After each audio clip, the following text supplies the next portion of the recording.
자, 체코부터 볼게요. 체코 몰타.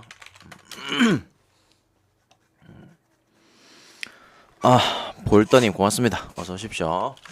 자, 일단은 체코 같은 경우에도 뭐 소집될 만한 애들은 뭐 다 됐습니다. 어쨌든 뭐 여러분들 잘 알고 있는 그죠? 유로파 선수들도 대부분 다 소집됐고. 자, 근데 체코 문제점. 일단 체코를 문제점부터 시작합니다. 예. 일단 예선에서 너무 실망이었다. 예선에서 너무 실망이었죠. 어쨌든 뭐 잡아낼 만한 경기도 제대로 잡아내지 못했고, 충분히 전력에서 우위에 있는 경기에서도 못 이기고 하는 경기들을 좀 보여줬었어요. 근데 지금 이제 얘기가 조금 다른 게 뭐냐면, 어쨌든 예선 끝나고 감독이 바뀌었어. 감독이 바뀌면서 어쨌든 요 3월에 치러진 친선 매치들 3월에 치러진 신선 매치들 두 경기에서는 다 또 좋은 성적을 거둬냈었고, 그리고 요번에 이제 어쨌든 유로 조 편성을 보면은 포르투갈, 그다음에 튀르키예, 조지아, 요렇게 있거든요. 요렇게 같은 조에 편성이 돼 있다 보니까 아마 튀르키예랑 2위 경쟁을 하지 않을까. 이제 튀르키예랑 2위 경쟁을 해야 되는데 뭐 실질적인 이제 피파 랭킹은 체코가 조금 더 높아요. 조금 더 높은데 상대 전적에서 튀르키예한테 너무 많이 밀려. 그래서 뭐 그런 부분들 좀 더 보완을 해야 될 것 같고. 어쨌든 내가 튀르키예 같은 경우에도 이탈리아전 때 얘기했다시피 지금 단점은 분명히 있거든요. 그래서 체코 같은 경우에 요번에 이제 진선 매치 일정 동안에 그런 부분들 좀 보완해가지고 공수 밸런스를 좀 잘 맞춰서 운영을 해야 된다. 그렇게 좀 생각을 하고. 그래서 오늘 경기 뭐 제 기준에서는 이게 그냥 단순하게 진선 매치가 아니라 그런 부분들 좀 보완하고 테스트한다 생각하면은 공수 부분 다 좀 밸런스 있게 가져간다 생각하면 저는 뭐 언오버 쪽보다는 체코 마인승이 좀 더 가능성이 높다 생각됩니다. 아시겠죠? 그래서 체코 1엔디 승 쪽으로 보는 게 맞다라고 봐요.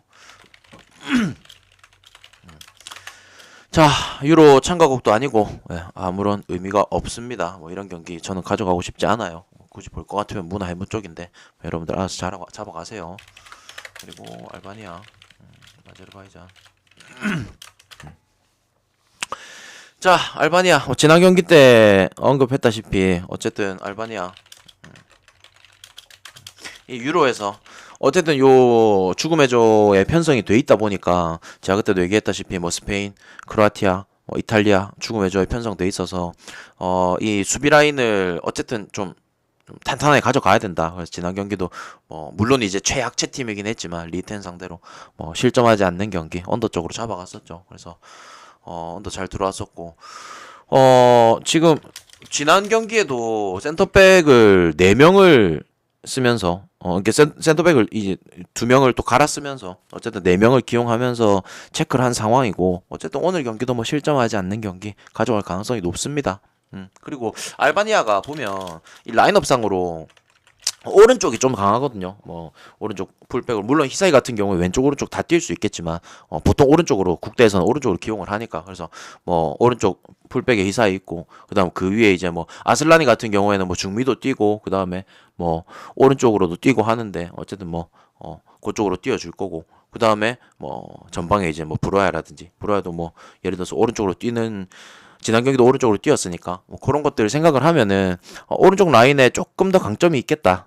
이런 생각도 들고 그리고 이제 뭐 아제르바이잔이 뭐 그렇게까지 체급이 낮은 팀이 아니다 보니까 오늘 경기 어느 정도 요 오른쪽에 공격 라인들을 조금 좀 다지지 않을까. 합을 맞춰보지 않을까 그런 생각도 들고 그래서 제 기준에서는 지난 경기랑 마찬가지로 실점하지 않는 거 요건 똑같습니다. 요건 똑같고 대신에 이제 공격적으로 조금 더 활로를 좀 찾아보는 그런 경기가 되지 않을까. 대신에 이제 뭐 지난 경기랑 리텐이랑 대비해가지고는 그래도 체급이 좀 있는 팀이기 때문에 저는 그냥 알바니아 승에다가 이렇게만 좀 볼게요. 아시겠죠?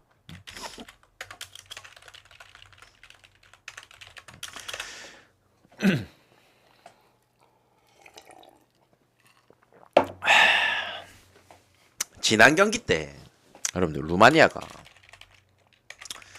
그 불가리아 상대로 1.4배당 1.4 몇 얼마 받았었거든요. 배당을 받았었는데 요때 내가 했던 코멘트 기억하시는 분? 기억한 사람 없겠지? 없을 거야. 내가 뭔 얘기했었냐면 루마니아가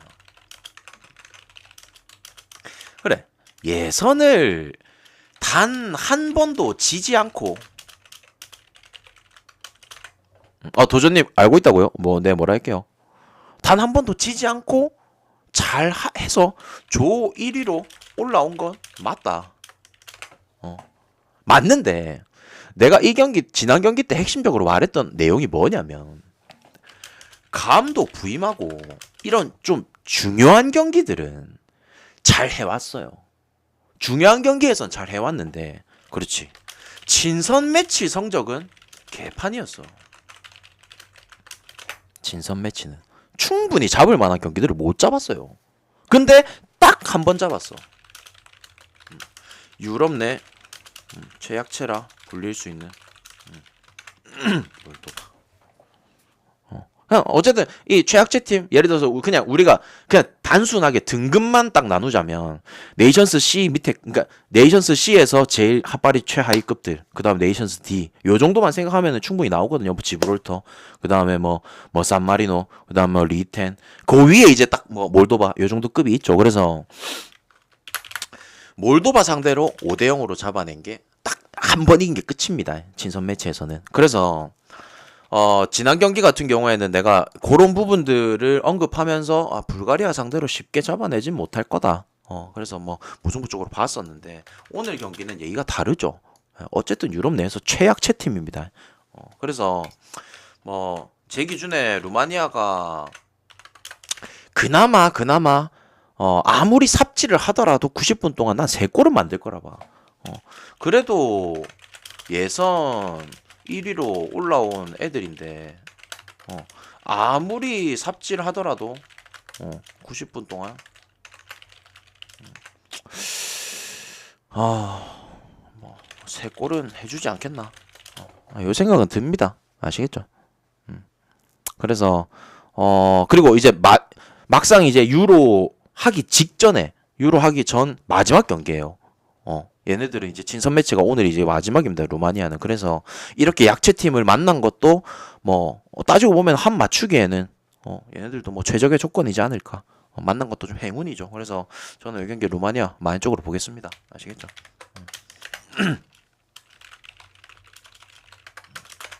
야, 나는 이게 진짜 좀 기대가 되는데 여러분들은 뭐 존나 노잼일 것 같은데 이렇게 얘기할 수는 있겠지만 좀 기대가 되는 게 뭐냐면 자 일단은 폴란드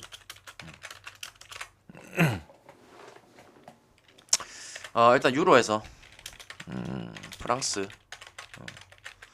네덜란드 그다음에 오스트리아 이렇게 같은 조예요. 가능성 없습니다.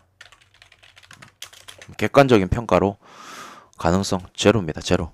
예, 뭐 프랑스를 이길 겁니까? 네덜란드를 이길 겁니까? 오스트리아 못 이길 것 같아요. 예, 전력 자체가 나쁜 건 아니에요. 근데 확실히 무게감은 떨어집니다.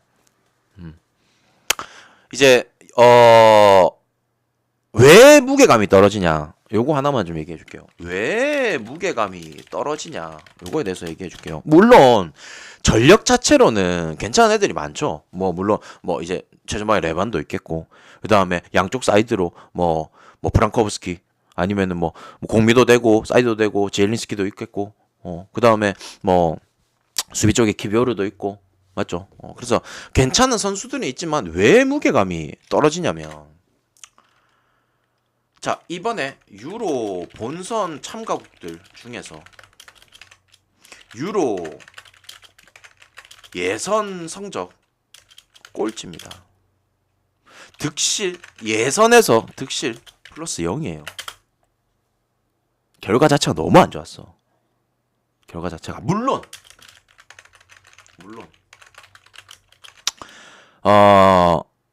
중간에 감독이 바뀌긴 했어요. 중간에 이제 감독이 바뀌어가지고 뭐 조금 더 좋은 이제 조금의 가능성을 뭐 높일 수는 있겠다. 요렇게 생각은 하는데 어쨌든 나는 기준치 미달. 기준치 미달이라 생각하고. 야, 그러면은 이렇게까지 못했는데 어떻게 왔냐? 이렇게까지 못했는데 어떻게 왔냐? 자, 플레이오프 갔거든요. 예선에서 플레이오프를 갔는데 거기서 에스토니아 잡아내고 그 플레이오프 결승전으로 갔죠. 플레이오프 결승전에서 웨일스를 만났어. 웨일스를 만났는데 특이하게도 웨일스하고 폴란드하고 얘네 둘의 상대 전적이 폴란드가 거의 압도적으로 유리해요. 거의 압도적으로 그냥 거의 전승. 그래서 승부차기까지 가서 겨우 올라왔다. 겨우 올라왔다. 그래서 폴란드 같은 경우에도 그냥 운 좋게 어째저째 올라온 거다 보니까 나는 뭐 그렇게까지 기대치가 있지는 않습니다. 아시겠죠? 그래서 뭐 일단은 폴란드는 기대치 낮다. 이렇게 좀 볼 수 있겠고, 그 다음에 우크라이나. 지난 경기 때도 어쨌든 설명을 드렸었지만 이 본선 조 편성 자체가 우크라이나는 괜찮아요. 괜찮다. 조편성 자체가 괜찮게 된 부분이라서 솔직히 우크라이나는 지들 기본만 해줘도 조별리그 통과는 제가 봤을 때 하지 싶습니다. 그래서 뭐 지난 경기도 독일하고 진선 매치에서 0대0 무승부를 가져올 정도로 그래도 잘 막아내기도 했었고, 그래서 어쨌든 요 우크라이나가 지금 현재 상황으로 분위기가 저는 계속 괜찮다라고 생각하거든요. 그래서 오늘 경기 같은 경우에도 역배를 받았는데 저는 좀 이해가 안 가는 부분, 저는 이 경기 우크라이나 프렌 쪽으로 볼게요. 아시겠죠? 나는 어쨌든 폴란드는 그렇게까지 좋게 평가해주고 싶지 않습니다. 자, 그리고 스코틀랜드하고 핀란드. 스코틀랜드가 뭐 지난 경기 때도 말씀드렸다시피 어쨌든 이 주요 자원들 다 소집이 됐고, 특히나 이제 중원 쪽 어쨌든 약한 부분은 전방인데 중원 라인이 어쨌든 뭐 이 예선에서 좀 이 본선 가가지고 잘 해줘야 돼요. 근데 본선에서 만나는 팀들이 뭐 독일, 헝가리, 스위스 아주 솔직히 다 힘들긴 하거든. 근데 또 막상 이거를 판때기를 열어보면은 또 해볼만은 해. 헝가리, 스위스 상대로 또 해볼만은 해서 뭐 충분히 가능성 정도는 열려 있다 이렇게 생각할 수 있겠고, 그리고 스코틀랜드는 어쨌든 이 중원 자원들이 잘 해줘야 된다.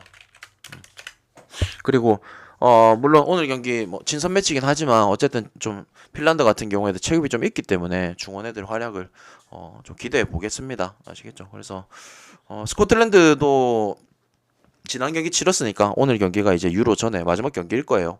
그래서 저는 스코틀랜드 승 쪽으로 보겠습니다. 아시겠죠? 분위기 정도는 좀 이어가야 되지 않겠나 생각이 들어요. 자, 독일 지난 경기 때도 언급드렸었지만 어쨌든 나는 나겔스만을 안 믿습니다. 나는 크게 기대는 안 되는 부분이고, 물론 이제 본선 조별리그에서 방금 말했다시피 뭐 스코틀랜드라든지 헝가리, 스위스 만나가지고 뭐 조별리그를 통과를 못하겠다 이건 아니지만 생각보다 삐그덕거릴 가능성은 난 있어는 보여. 생각보다 삐그덕 거릴 수도 있겠다. 요 정도 생각은 들어요. 헝가리, 스위스, 스코틀랜드 다 뭐 쉬운 상대는 아니거든. 그래서 대신에 요런 것도 있겠죠.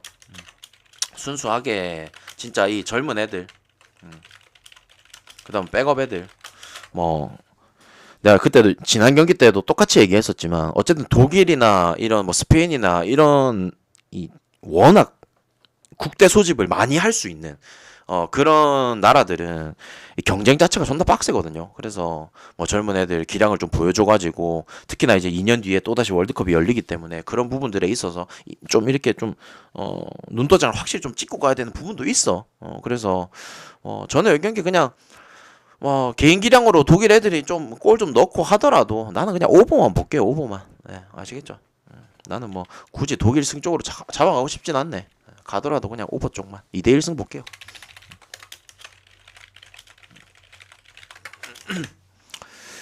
자, 그리고 잉글랜드하고 아이슬란드. 잉글랜드 뭐 지난번에도 설명해드렸다시피 솔직히 조별리그에서는 크게 보여줄 게 없습니다. 슬로베니아, 뭐 덴마크, 세르비아 그냥 제가 감독해도 전 조별리그 통과할 수 있어요. 그 정도로 지금 전력 자체가 워낙 강하기 때문에 실질적인 이제 토너먼트에 올라가서 강팀을 만나봐야 실질적인 평가가 되지 않겠나라는 생각이 드는데 뭐 오늘 경기 같은 경우에도 그냥 순수하게 선수들 개인 기량만으로도 충분히 좋은 결과가 나오지 않을까 생각이 됩니다. 잉글랜드 핸디슨 쪽으로 볼게요. 아시겠죠? 마무리합시다.